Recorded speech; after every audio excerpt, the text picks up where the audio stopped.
Olá, caros internautas. A nossa videoaula de hoje é sobre fungos. Esses micro-organismos eucariontes, aclorofilados, heterotróficos, que se reproduzem sexuada e assexuadamente. Vivemos no mundo dos micro-organismos? Essa é a grande pergunta que nós fazemos. Sim, vivemos no mundo dos micro-organismos. E qual a importância desses micro-organismos chamados fungos?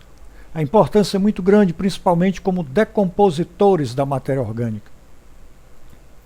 Os fungos apresentam importância econômica, têm grande interesse comercial, normalmente podem ocasionar benefícios ou prejuízos.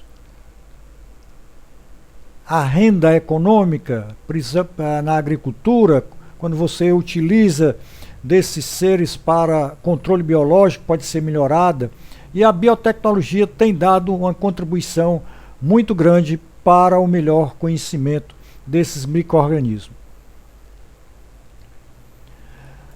A decomposição da matéria orgânica é uma ação altamente benéfica da ciclagem para promover o equilíbrio biológico, promovida principalmente pelos fungos Basidiomycetes. Também prejuízos ocorrem quando eles atacam e decompõem alimentos que não são manuseados de maneira correta. Do ponto de vista da biotecnologia industrial, muitos avanços têm ocorrido nas pesquisas com estes seres. Alexandre Fleming, ao trabalhar com fungos do gênero Penicillium, descobriu a penicilina.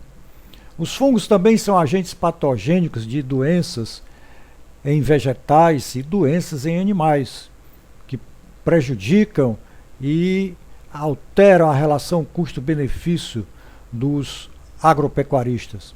Provocam danos em colheitas, como é o caso de carvões, ferrugens, tanto na cultura do milho, do café, e são utilizados também na alimentação. Na genética, os estudos com a biotecnologia têm se aprofundado bastante. A utilização de micorrizas, de grande importância para a simbiose com raízes de plantas vasculares e endomicorrizas. Também tem fungos com poder alucinógenos, utilizados em muitas cerimônias religiosas, principalmente no México. Existem fungos utilizados na composição de corantes e tinturas, os fungos liquenizados.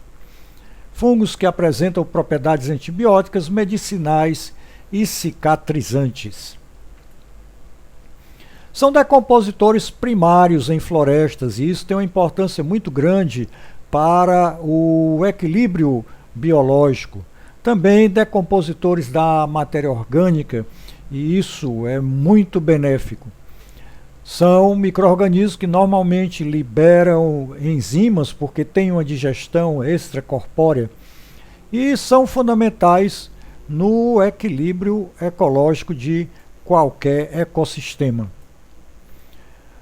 Na decomposição da matéria orgânica e na ciclagem de nutrientes, eles têm importância, como vemos na figura, esse Basidiomyceto.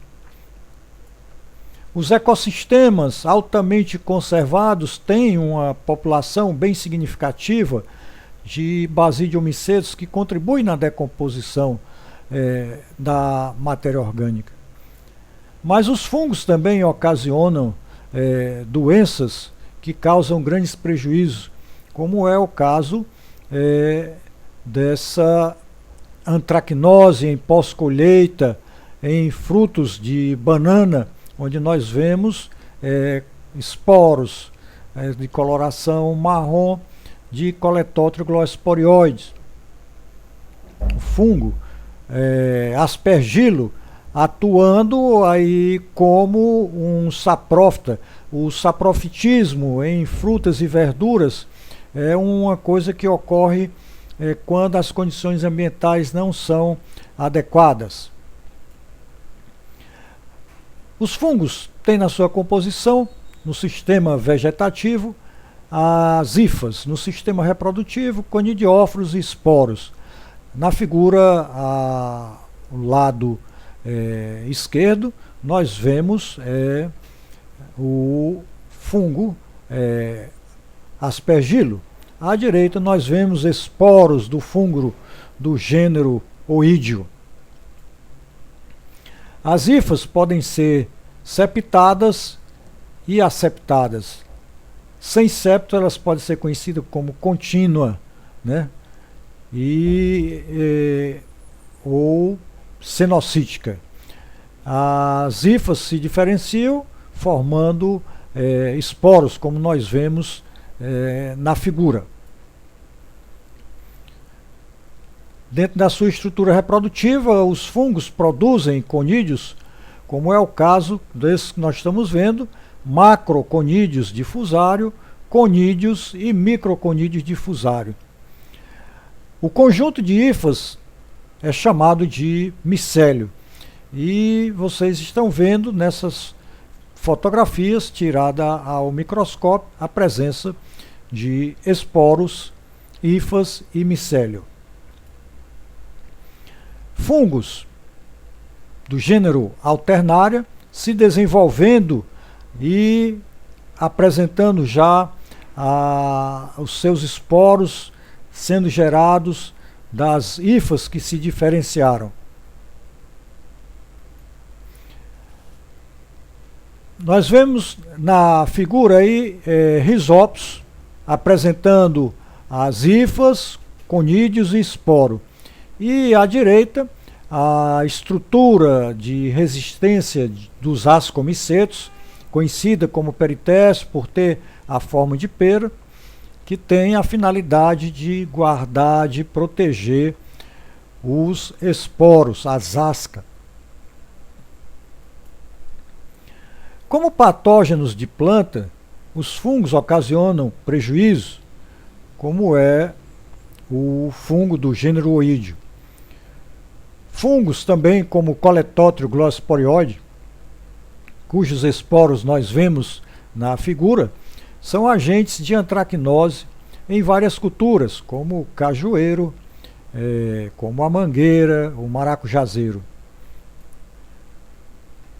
Eles também podem ser patógenos obrigatórios, e aí dependem do hospedeiro para sobreviver. Vale ressaltar que no caso de patógenos obrigatórios, como ele necessita do hospedeiro para sobreviver, ele se difere do parasita facultativo, porque ele não exerce o saprofitismo. Então nós vemos aí na figura uredósporos, né, de fungos causadores de ferrugem.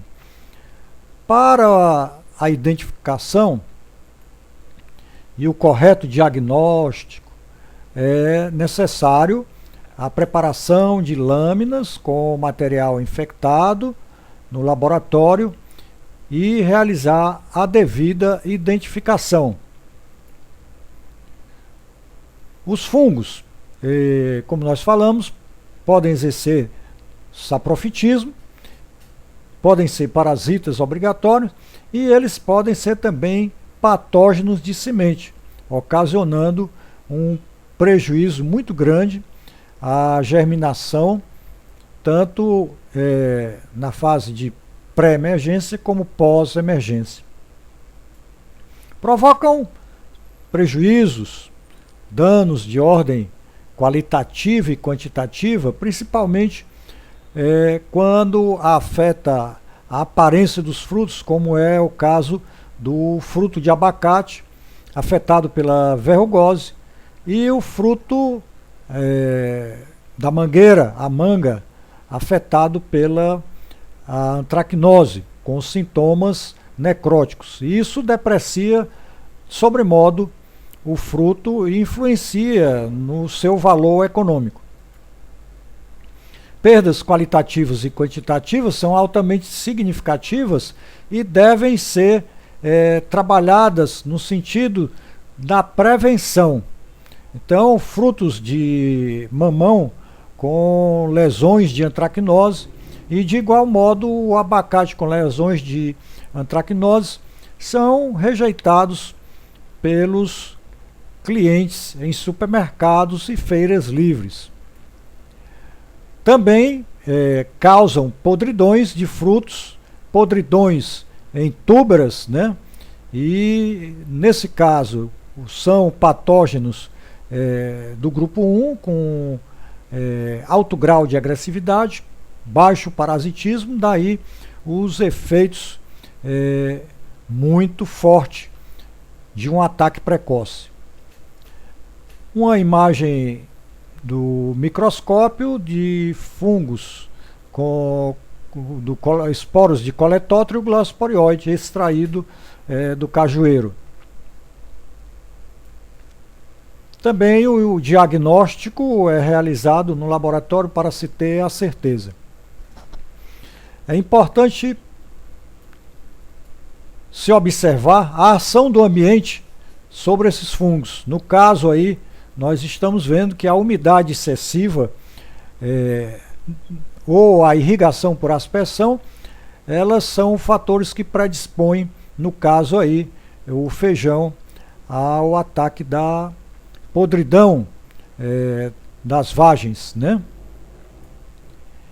E também os prejuízos pós-colheita, tanto em campo, como a verrugose do maracujá, como já no processo de comercialização ou até mesmo nas residências, como na tangerina, o bolor causado por penicílio. Então, essas eram as considerações que nós teríamos a fazer sobre esses importantes micro-organismos. Agradecemos mais uma vez a atenção de todos.